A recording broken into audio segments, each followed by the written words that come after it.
ଆଜିର ଏହି ଭିଡ଼ିଓଟିରେ ମୁଁ ଆପଣଙ୍କୁ ଶିଖେଇବି ଝିଅ ପଟେଇବା ପାଇଁ ବଶୀକରଣ ବିଦ୍ୟା, ଯାହାର ପ୍ରୟୋଗରେ ଆପଣ କେଉଁ ବି କୁଆଁରୀ ଝିଅ ବା ବିବାହିତା ନାରୀକୁ ପଟେଇ ପାରିବେ, ତାକୁ ନିଜ ପ୍ରେମରେ ଦିବାନୀ କରିପାରିବେ, ତାଠାରୁ ନିଜର ମନ ମୁତାବକ କାମ ହାସଲ କରିପାରିବେ।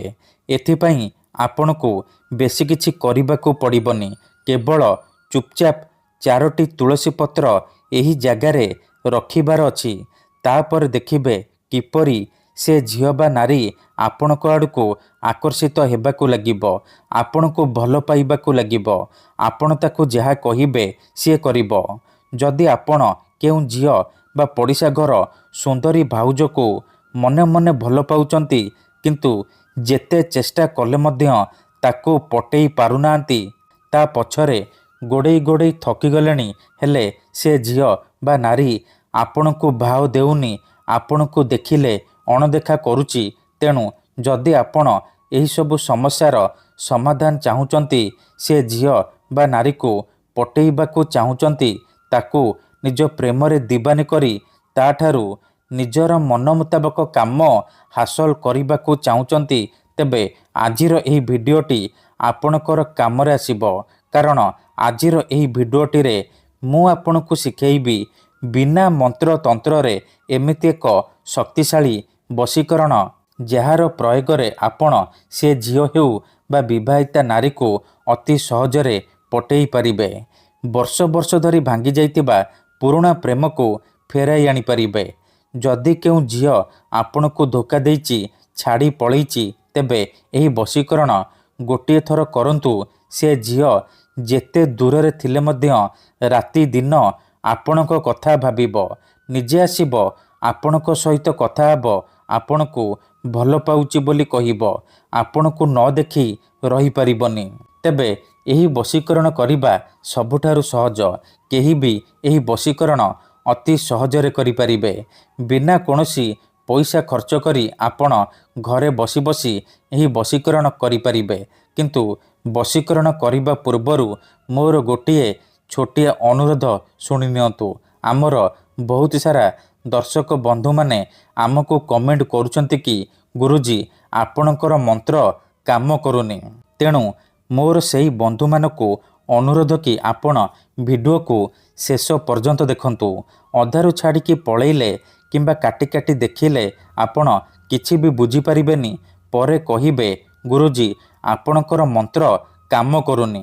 ଦେଖନ୍ତୁ, ଯେଉଁପରି ଆପଣ ଭଗବାନଙ୍କୁ ମାନୁଛନ୍ତି, ଭଗବାନଙ୍କ ଉପରେ ବିଶ୍ୱାସ ରଖିଛନ୍ତି, ନିଜର ସବୁ ଦୁଃଖ କଷ୍ଟ ଅସୁବିଧା ଭଗବାନଙ୍କୁ ଜଣାଉଛନ୍ତି, ଯଦି ସେ ଅସୁବିଧାର ସମାଧାନ ନ ହେଲା, ତାହାର ମାନେ ନୁହେଁ କି ଭଗବାନ ନାହାନ୍ତି। ସେହିପରି ବଶୀକରଣ ହୁଏ, ତନ୍ତ୍ର ମନ୍ତ୍ର କାମ କରେ, କିନ୍ତୁ ଏହାକୁ ଆପଣଙ୍କୁ ସିଦ୍ଧ କରିବାକୁ ପଡ଼ିବ। ପ୍ରୟୋଗ ବିଧିକୁ ଠିକ୍ ଭାବରେ କରିବାକୁ ପଡ଼ିବ।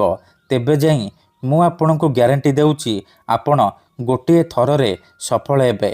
ଯଦି ଗୋଟିଏ ଥରରେ ବଶୀକରଣ ହେଉନି, ଦ୍ୱିତୀୟ ଥର ଚେଷ୍ଟା କରନ୍ତୁ, ନିହାତି ଭାବେ ସଫଳ ହେବେ। ମନେ ରଖନ୍ତୁ, ମନ୍ତ୍ର ତନ୍ତ୍ର ଯନ୍ତ୍ର ବଶୀକରଣ ଇଏ ଏମିତି ସେମିତି କାମ କରେନି। ମନରେ ସମ୍ପୂର୍ଣ୍ଣ ବିଶ୍ୱାସର ସହିତ ଆପଣଙ୍କୁ ଏହି ବଶୀକରଣ ଉପାୟ କରିବାକୁ ପଡ଼ିବ। ତେବେ ଯାଇ ମୁଁ ଆପଣଙ୍କୁ ଗ୍ୟାରେଣ୍ଟି ଦେଉଛି, ଆପଣ ଗୋଟିଏ ଥରରେ ସଫଳ ହେବେ।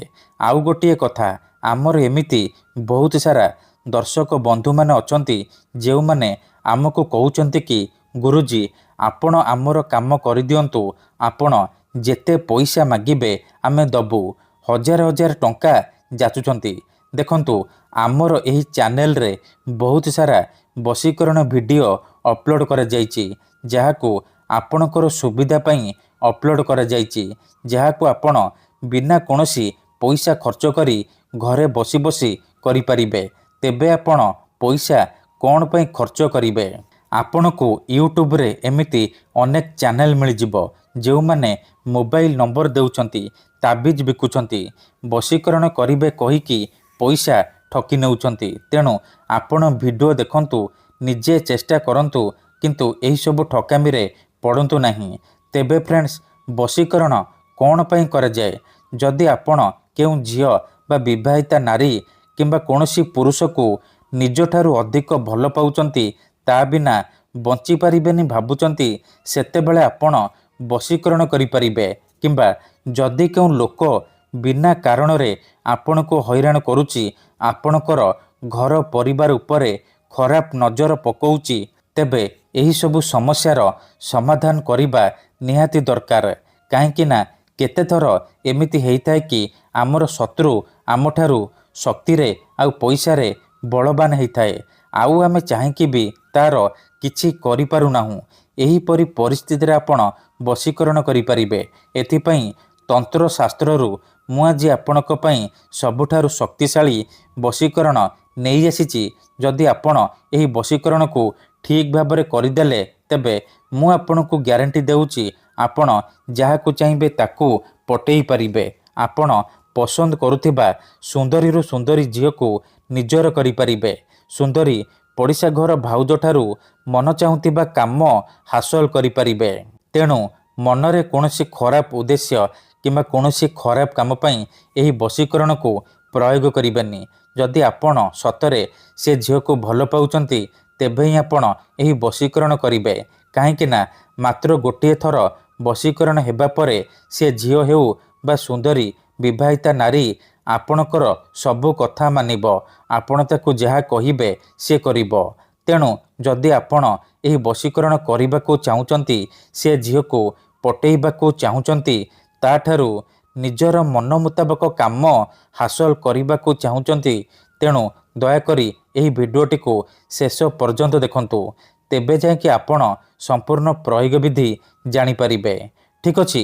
ତେବେ ମନେ ରଖନ୍ତୁ, ପ୍ରଥମେ ଆପଣ କ'ଣ କରିବେ, ଶୁକ୍ଳ ପକ୍ଷର ଶୁକ୍ରବାର ଦିନ ରାତିରେ ଶୋଇବା ପୂର୍ବରୁ ଗାଧେଇକି ସଫା ବସ୍ତ୍ର ପିନ୍ଧିକି ଆପଣ 4ଟି ତୁଳସୀ ପତ୍ର, ଖଣ୍ଡେ ହଳଦିଆ କପଡ଼ା, 4ଟି ଅରୁଆ ଚାଉଳ, ଲାଲ ସିନ୍ଦୁର, ସାଧା କାଗଜ ଆଉ କଲମ ଆଣିବେ। ତାପରେ କୌଣସି ଏକ ଜାଗାରେ ଦକ୍ଷିଣ ଦିଗକୁ ମୁହଁ କରିକି ବସି ପଡ଼ିବେ। ତାପରେ ଯେଉଁ ଝିଅ ବା ନାରୀକୁ ଆପଣ ପଟେଇବାକୁ ଚାହୁଁଛନ୍ତି, ତାକୁ ମନେ ମନେ ଭାବିବେ। ତାର ମୁହଁକୁ ନିଜ ମନରେ ଭାବିବେ। ତାପରେ ହଳଦିଆ କପଡ଼ାକୁ ନିଜ ସାମ୍ନାରେ ରଖିବେ ଆଉ ତା ଉପରେ 4ଟି ତୁଳସୀ ପତ୍ର ରଖିଦେବେ। 4ଟି ତୁଳସୀ ପତ୍ର ଉପରେ 4ଟି ଅରୁଆ ଚାଉଳ ରଖିଦେବେ ଆଉ ତା ଉପରେ ଟିକେ ଟିକେ ଲାଲ ସିନ୍ଦୁର ପକାଇଦେବେ। ଏତିକି କରିସାରିବା ପରେ ଆପଣ କ'ଣ କରିବେ, କାଗଜରେ ସେଇ ଝିଅ ବା ନାରୀର ନାମ ଲେଖିବେ ଯାହାକୁ ଆପଣ ପଟେଇବାକୁ ଚାହୁଁଛନ୍ତି। କାଗଜରେ ଝିଅ ବା ନାରୀର ନାମ ଲେଖିସାରିବା ପରେ ସେ କାଗଜକୁ ଭଲ ଭାବରେ ମୋଡ଼ିକି ହଳଦିଆ କପଡ଼ା ଉପରେ ରଖିଦେବେ। ଏତିକି କରିସାରିବା ପରେ ସେ ହଳଦିଆ କପଡ଼ାକୁ 3ଟି ଗଣ୍ଠି ପକାଇକି ବାନ୍ଧିଦେବେ। ସେ ପୁଟୁଳିକୁ 2 ହାତରେ ବନ୍ଦ କରିକି ଧରିବେ।